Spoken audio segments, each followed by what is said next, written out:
আসসালামু আলাইকুম প্রিয় শিক্ষার্থীরা, আজকে আমরা অনার্স থার্ড ইয়ারের ইন্ট্রোডাকশন টু লিটারারি ক্রিটিসিজমের পোয়েট্রিকের একটি গুরুত্বপূর্ণ টপিক নিয়ে হাজির হয়েছে। অর্থাৎ আমাদের যে পোয়েট্রিক টপিকটি রয়েছে, যে নিয়ে এরিস্টটল লিখেছিলেন, তো তিনি তার যে পোয়েট্রিকের মধ্যে পিসার অফ এ ট্রাজিক হিরো, একটা ট্রাজিক হিরোর কী কী বৈশিষ্ট্য থাকতে পারে তিনি সেগুলো নিয়ে আলোচনা করছেন। তা আমি আজকের পাঠে সেগুলো একটু বিস্তারিতভাবে ব্যাখ্যা করে দিব তোমাদের সাথে।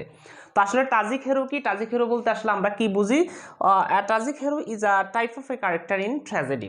আসলে একটা ট্র্যাজেডির যে একটা ক্যারেক্টার সেটা হচ্ছে ট্রাজিক হিরো। তো আমি যদি একটু কথাটা বলি বিস্তারিতভাবে, একজন ট্রাজিক হিরো মানে ট্রাজিক হিরো হচ্ছে সে একটা প্রোটাগনিস্ট হবে, অর্থাৎ মূলত এই একটা নাটক বা একটা গল্পে সে একটা কি কেন্দ্রীয় চরিত্র হবে, প্রোটাগনিস্ট হবে অথবা নায়ক হবে যিনি ট্রাজিক হিরো।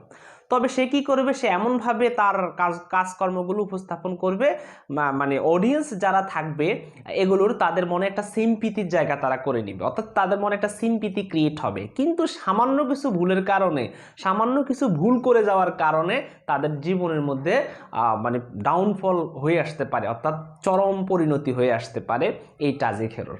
তো আসলে ট্রাজিক হিরোর আরও কিছু বৈশিষ্ট্য আছে। বিশেষ করে এই ট্রাজিক হিরোদের জন্ম হয় রয়্যাল ফ্যামিলিতে, অর্থাৎ বিশেষ করে রাজাদের ফ্যামিলিতে ওদের জন্ম হয় যারা ট্রাজিক হিরো হয়।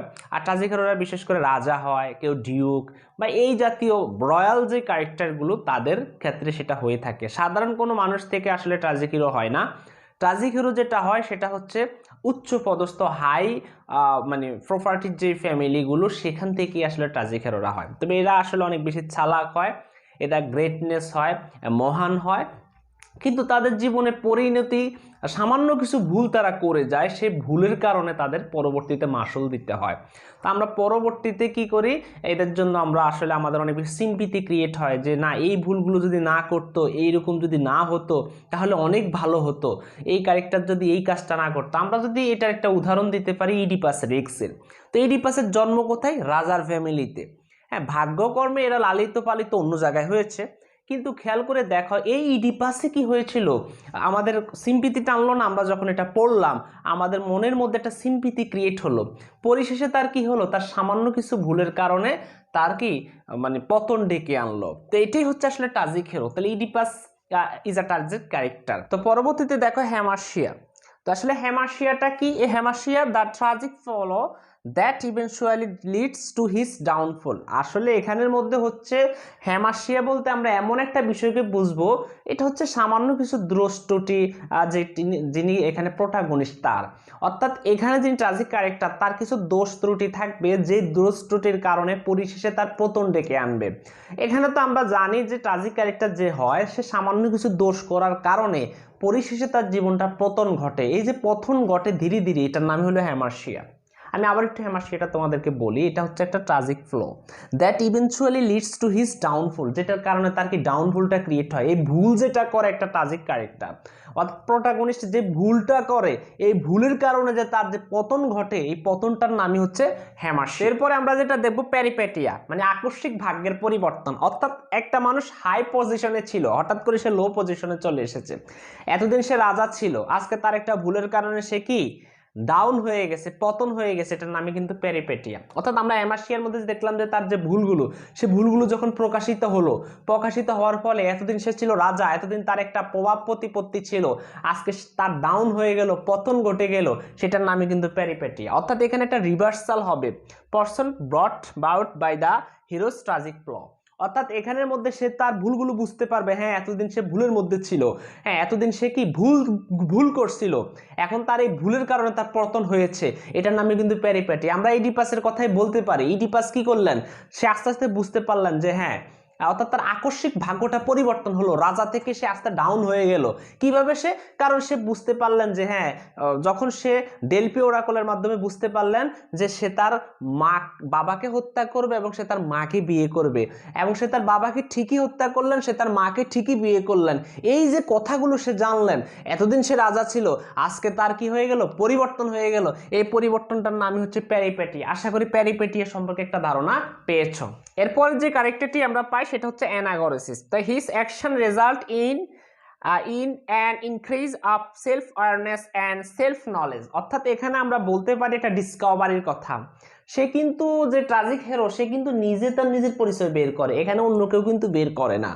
যখন আমরা এডিপাসের মধ্যে দেখতে পাই রাজ্যের মধ্যে মহামারী সৃষ্টি হলো, কেন এই মহামারীর, এটা কারণটা কি, এই কারণটা যখন সে জানতে গেল, কারণটা যখন সে তার শ্যালককে পাঠালো যেটা জানার জন্য যে কেন এরকম হচ্ছে, এটা জানার পরে যখন এই সত্যটা বের হয়ে আসছে, সে কিন্তু এটার জন্য তার শ্যালককে ডেলফির কাছে নাও পাঠাতে পারত, কিন্তু সে কিন্তু চাইলো কি এই রাজ্য থেকে যেন মহামারী চলে যায়।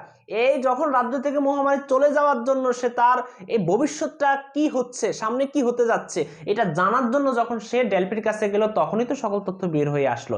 এটার মূলে কারণটাকে, মূলে হচ্ছে ইডিপাস। এই যে সমস্যাগুলো ক্রিয়েট হচ্ছে ইডিপাসের জন্য, অর্থাৎ আমরা ইডিপাস কিন্তু সে নিজে নিজের পরিচয়টা বের করে আনলেন, নিজে নিজেকে কিন্তু নিজে যে এখানে অপরাধী, নিজের পরিচয়টা নিজে এখানে ডিসকভারি করলেন। এটাই হচ্ছে আসলে অ্যানাগোরেসিস। আশা করি অ্যানাগোরেসিস সম্পর্কে একটা ধারণা পেয়েছ।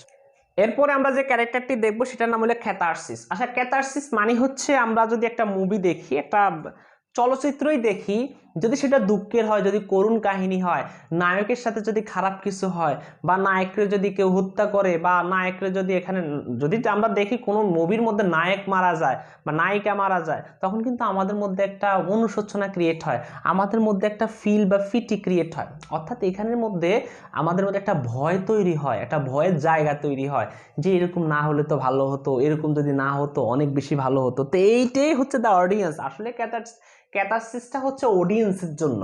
দ্য অডিয়েন্স মাস্ট ফিল ফিটি, অডিয়েন্সরা অবশ্যই দুঃখ ফিল করে অ্যান্ড ফেয়ার এবং ভয় পায় ফর দিস ক্যারেক্টার, এই ক্যারেক্টারের জন্য। এই যে আমরা এডিপাসের কথাটাই বললাম, এখানের মধ্যে এডিপাসের আমরা কাহিনী তো আমরা সকল কিছুই জানি। যখন এইটার কাহিনীটা শুরু হয়, তখন যে এডিপাসের সাথে যে এরকম কিছু ঘটবে, আমরা কিন্তু গল্প পড়তে পড়তে ভিতরের দিকে গেলে আমরা এগুলো বুঝতে পারি।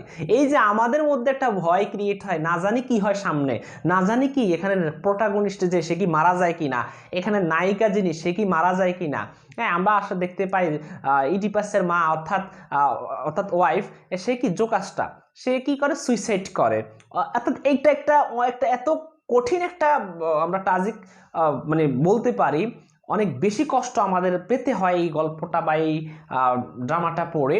তো আমরা এর পাশাপাশি আমরা এই যে মুভিগুলোর কথাই বলি যেগুলো একটু মানে অনেক বেশি ট্র্যাজেডি, অনেক বেশি কষ্টের, আমরা অনেক ক্ষেত্রে কান্না করি শেষে এগুলো দেখার পরে, আমাদের অনেক বেশি মানে মনটা খারাপ হয়ে যায়, কি জানি এরকম যদি আমার সাথে বাস্তবে ঘটতো কেমন হতো।